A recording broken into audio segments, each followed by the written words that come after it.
议员林美燕表示，即届风台毋定受灾严重，相对的造成真侪关怀活动拢来停办，输伫会库的库存量不足，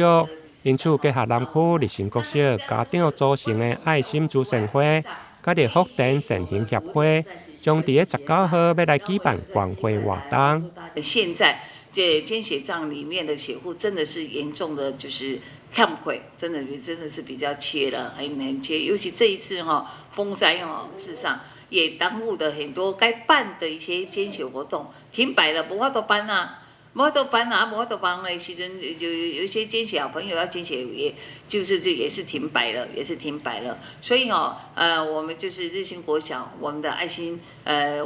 会还有福田爱心会也是一样，所以他们就发起了这一次的，就是我们的捐血我们最主要都是帮助一些弱势的小朋友，每年都会固定每个月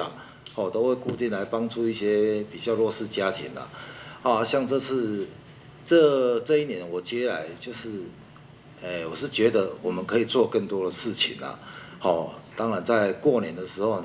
南溪大地震，我们也有去捐物资，然后这次来办这个捐血活动，